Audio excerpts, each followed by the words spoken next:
15 से 70 लाख तक कीमत झारखंड में सरकारी अधिकारियों की कुर्सी कितने में बिकती थी?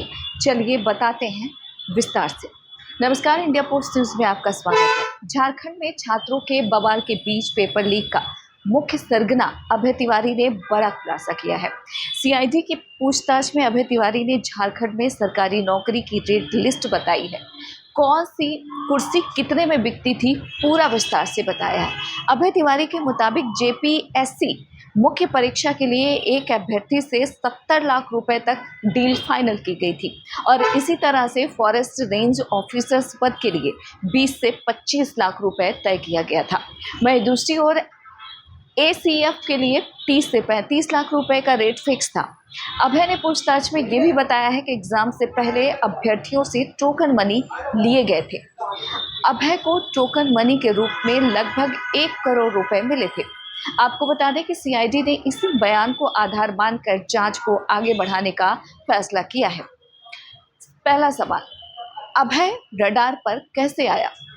एसएससी सीजीएल में रैंक 2 हासिल करने वाले अभय तिवारी ने शुरू जो जांच हुई है अब कथित परीक्षा सिंडिकेट तक पहुंचती हुई दिखाई दे रही है। आपको बता दें कि अभय तिवारी टीडीपीएल में मार्केटिंग मैनेजर के तौर पर काम करता था और इसी कंपनी का नाम जेपीएससी की परीक्षाओं से जुड़े काम में सामने आया। आपको ये भी बता दें कि जांच के दौरान अभय तिवारी की कई प्रतियोगी परीक्षाओं में सफलता ने सीआईडी के सामने पहला बड़ा सवाल खड़ा किया।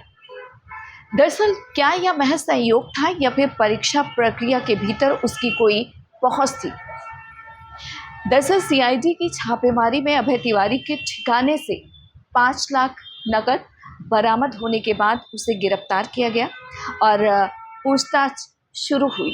पूछताछ आगे बढ़ी तो पता चला कि सिर्फ अभय तिवारी तक सीमित नहीं है, बल्कि इसके तार आगे तक जाते हैं। उसके संपर्कों, सहयोगियों और जेपीएससी से जुड़े लोगों की भूमिका खंगाली जाने लगी। जांच में अभय तिवारी के सहयोगी अरविंद कुमार और जेपीएससी कर्मचारी सोनू कुमार तक पुलिस की पहुंच गई और आपको बता दें कि इस मामले को लेकर टीडीपीएल से जुड़े लोगों से भी पूछताछ हुई है। अभय तिवारी के चलते जेपीएससी अध्यक्ष की कुर्सी भी गई। आपको बता दें कि इसी दौरान सामने आया रांची के स्टेशन रोड पर मौजूद होटल का कनेक्शन। दरअसल अभय तिवारी ने इस होटल को 11 महीने के लिए लीज पर लिया था। जांच में सीआईडी अब होटल के रजिस्टर, बिल और वहां आने जाने वालों की जानकारी खंगाल रही है। इसके साथ ही आपको बता दें कि दरअसल जांच की एक महत्वपूर्ण कड़ी बनी पैसों का ट्रेल। सीआईडी अभय तिवारी के खातों और उसके साथ उसके करीबियों के वित्तीय लेन देन की पड़ताल कर रही है। पूछताछ के दौरान एसएससी सीजीएल का प्रश्न पत्र परीक्षा से पहले मिलने का अभय तिवारी का कथित दावा भी सामने आया है। हालांकि आपको बता दें कि इस दावे की निष्पक्ष तरीके से आधिकारिक पुष्टि अभी होनी जरूरी है। इसके साथ ही आपको बता दें कि इसके बाद जांच का एक सिरा जेपीएससी और टीडीपीएल के कथित कनेक्शन तक भी पहुंचा है। तत्कालीन जेपीएससी अध्यक्ष एल खिंगांगते से जुड़े गंभीर आरोप भी अभय तिवारी के कथित बयान में सामने आए हैं। आरोप है कि टीडीपीएल को जेपीएससी का काम दिलाने के लिए कथित तौर पर 2 करोड़ के लेन देन की बात हुई थी। यह फिलहाल जांच में सामने आया है और आरोप है कि ये केवल आरोप है, फिलहाल ये स्थापित तथ्य नहीं है। इसी आधार पर जेपीएससी अध्यक्ष की पहले कुर्सी गई और फिर वे बाद में गिरफ्तार हुए। सिर्फ इंटरव्यू के लिए 15 लाख का रेट फिक्स था। जांच में इस बात का भी खुलासा हुआ है कि जेपीएससी इंटरव्यू में कथित तौर पर सेटिंग का एंगल भी सामने आया है। कुछ अभ्यर्थियों से प्रति उम्मीदवार लगभग 15 लाख तक लेने के दावे रिपोर्ट में सामने आई है और आपको बता दें कि इसके बाद ये मामला सीडीपीओ परीक्षा तक भी पहुंचा है, जहां पर अभ्यर्थियों से कथित तौर पर लाखों रुपए लेने की बात सामने आई है। हालांकि इस पूरे मामले की जांच जारी है। सबसे बड़ा खुलासा एफआरओ और एसीएफ परीक्षाओं को लेकर भी हुआ है, जिसमें अभय के कथित बयान के हवाले से एफआरओ के पद के लिए 20 से 25 लाख और एसीएफ के लिए 30 से 35 लाख तक की कथित तौर पर रकम ली गई है। रिपोर्ट के मुताबिक एफआरओ 12 एफआरओ और 8 एसीएफ यानी कि कुल 20 अभ्यर्थियों से जुड़े कथित नेटवर्क की बात सामने आई है। इनमें से 19 के सफल होने का दावा भी किया गया है।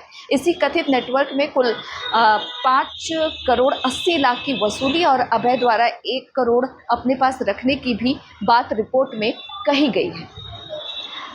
और सबसे बड़ा सवाल इस मामले को लेकर है कि सीआईडी जांच किस दिशा में बढ़ रही है। तो दरअसल आपको बता दें कि अब सीआईडी के सामने सबसे बड़ा सवाल यह है कि क्या अभय तिवारी अकेले यह पूरा नेटवर्क चला रहा था या फिर इस नेटवर्क में और भी लोग हैं, या उसके पीछे जेपीएससी परीक्षा एजेंसी और बिचौलियों से जुड़ा कोई बड़ा सिंडिकेट काम कर रहा था। जांच अब तक 3 महत्वपूर्ण कड़ियों को जोड़ने की कोशिश कर रहा है। अभ्यर्थी परीक्षा एजेंसी की अगर बात करें तो आयोग के भीतर के लोग अगर बैंक ट्रेल, डिजिटल डेटा या फिर कॉल रिकॉर्ड, परीक्षा रिकॉर्ड और दस्तावेज इन आरोपों की पुष्टि करते हैं तो जेपीएससी, जेएसएससी परीक्षा धांधली की तस्वीर कहीं ज़्यादा बड़ी हो सकती है। फिलहाल सीआईडी इस पूरे मामले को लेकर जांच कर रही है। वहीं दूसरी ओर मुख्यमंत्री हेमंत सोरेन ने उत्तर प्रदेश कनेक्शन भी जोड़ा है। आपको बता दें कि मुख्यमंत्री हेमंत सोरेन ने इसको लेकर बड़ा बयान दिया है। हेमंत सोरेन ने कहा है कि दरअसल उत्तर प्रदेश की कंपनी थी जिसने यहाँ पर लूट मचाई है, एक को भी नहीं छोड़ा जाएगा। आपको बता दें दरअसल हेमंत सोरेन के निशाने पर टीडीपीएल कंपनी है जिसका मुख्यालय लखनऊ में है। 2010 में स्थापित इसी कंपनी के पास एग्ज़ाम कराने का ठेका था। हालांकि मामले की जांच हो रही है, देखना महत्वपूर्ण होगा किसमें और कितनी गिरफ्तारियां होती हैं। दिल्ली से इंडिया पोस्ट न्यूज़ के लिए ममता चतुर्वेदी।